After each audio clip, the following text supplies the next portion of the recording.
The Harvest Supper was a time of fellowship for Lead Hill. The community come together, as we've mentioned, sometimes over 1,000 people, sometimes up to 1,300. The meal was wonderful. These two ladies had a very important part in having that activity happen. Sammy with wonderful decorations when she talks about 5 tables the length of the cafeteria. I graduated from Lead Hill University and I started decorating the Harvest Suppers back in 1979 thanks to Emily Jackson. She was doing the decorating before, and I don't know how long that was. And I always had helpers. My mom was my biggest partner. We visited different homes in search for fall flowers. If not available, we had to make our own decorations. We always had 5 tables to decorate. The school furnished the colored paper for us to use, and I'd start decorating in the middle and then we'd spread stuff all the way out. I brought a few photos of 2 or 3 years that I had pictures made of what we did. One year we started out with pumpkins, and I had plastic pumpkins. I went to Walmart's and I think I bought 30 plastic pumpkins to make flower arrangements in that spread over the 5 tables, which took quite a bit of trouble, but I had a lot of good helpers like Carol Griffin and Karen Gaines and Mildred Gaines and Marge Johnson. They were some helpers that I had. And we started watching in October to see what the foliage and stuff was going to look like, and if it was pretty, why then we'd start gathering leaves and went around to Jessie Neal's mom, Miss Novak's yard, and watched her flowers, and Ethel Pumphrey's and Edney Kirkwood's and anybody else that had a flower bed. We raided it only by permission. We didn't get shot at or anything. Even had to substitute some things with turkeys made out of pine cones. We used hedge apples, persimmons, anything that was rare and natural in the area.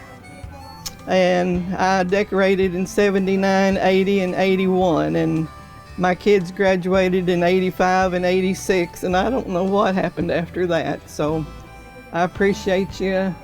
Now, Sammy, when you're talking about 5 tables, you're talking about tables the length of the entire cafeteria. Right. Yes, the entire cafeteria. Then we had to come in and clean it all up. That was the fun part. Judy served many years as president, but the cooks, the Lead Hill cooks, served lunch that day, and then that night had hot rolls for over 1,000 people. But the other thing that happened when Harvest Supper happened is that people visited, people sat and talked, people enjoyed each other, and people had a time of fellowship that I think it's worth remembering. I started back in the 70s. I was, at that time it was PTA, and I was president, and like John said, I don't know how many years it went on, but during that time we changed over to PTO. And before that, I had volunteered a lot in the kitchen to help out to get the meal prepared and everything. And as years went by, we learned something from each year that helped us for the next year. And Dorothy started keeping stuff down in the book for us because our memories, we could remember everything. So she'd keep it down for us, and then we'd want to know something, we'd go back, she'd look it up and tell us, and that's how many we fed, or how many turkeys we bought, or how many turkeys was given, and what was given to us. And when we first started, we tried to get all of it donated, but as time went on, that was hard. So we had to start buying things. And then we learned that if we would start the night before, that's when Patty come in, and we trying to cut down so we wouldn't have to be there just all day, because you ended up late at night.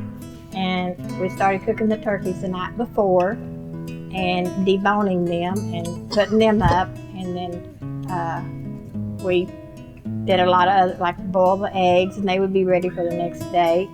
And I chopped up onions and peppers, and just a lot goes into it. And if you waited till that morning to start, there's no way that you could be prepared to feed that many people. So we learned as we went along what to do. And then we had Mary Farmer was in charge of the punch for we don't know how many years, and till she retired anyway. And I don't remember we don't remember when she started.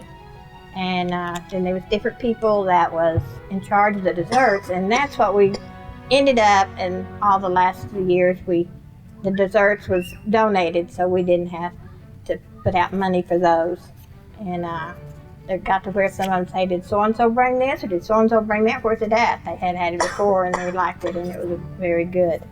And it started out that year that John was talking about. We raised a lot of money. I think the one I had, that was in, Matthew was 2 weeks old, that was in 78. It was about 8,000 then, and we was splitting a music teacher with Bergman, so the PTO paid that music teacher's salary in order for us to be able to have a music teacher for the kids. And before they cut it out, we had like they say, the king and queen and the prince and princess, and the kids would work really hard so their class could win, and that brought in a lot. And then I think another reason they were so successful back then is we had tickets to sell, and the kids would take them and sell the tickets, and then the one that sold the most, they got rewarded after that. And I think that was another thing that helped it. We did a lot of advertising, and then there'd be people out in the community, especially the older ones, a lot of them in Diamond City, that they would see me out, call me when it is. I may not see it. So I had several phone calls to make to let them know that when the harvest supper was going to be. And I think when the king and queen, when that was cut out, I think that kind of took away from things, and then it did cut down on the amount of money that was made. But it's a lot of work, but we all enjoyed it and got wonderful memories from working together and everything. And it's sad to think about. There's not that many of them left that we started with, and as of the cooks and the ones that worked in the kitchen a long time ago. And it'd been fun to hear a lot of their stories and things, and but we learned from them. I can remember even with Lucille Campbell, I helped back there when she was still in there too. So it's been many, many years of a lot of fun and a lot of memories we've made. And you get to talking and thinking about it. There's just lots and lots of things that you wouldn't take anything for, with the time that was shared with people in this community that brings us in like a family. And I know I asked John today, I said, can I say a little bit more about the school? Carolyn brought up last night that said your dad was on the board. Yes, he was there for 15 years. And I told her, that I said that a lot of times he didn't get home till 3 or 4 o'clock in the morning. Well, that was when the school had to be moved from this spot right here over there. And then we got over there, and I don't know how many years that was. I think I was up in the grave, but we was concerned the state was going to split the school. Some must be here, some must be there. And they had a board meeting one night, and Dad said when he got down there, they set the state. He thought, oh my. So they got to talking, and he talked to him, and he said, why? Would you please just give us a little more time to let us see what we can do with this? And if we've tried and we've not gained anything, okay, but we need a chance to prove ourselves and see if we can do it. So they did. So see, today we still have a school, and we have a place for harvest supper, and a place that all the people in the community can enjoy by those men a long time ago putting many, many hours in trying to save our school. And it's worth remembering all of the volunteer work and all of the volunteer help that the people of Lead Hill put together for this to happen.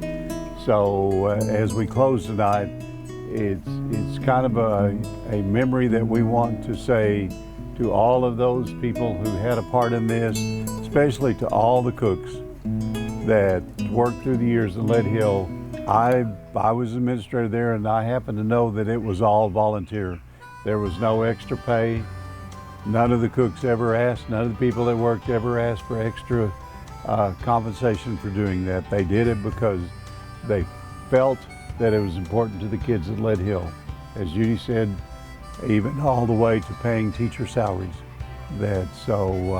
Tonight we celebrate and remember the Harvest Supper, remember all of those cooks that we've mentioned their names that had a part in making this happen.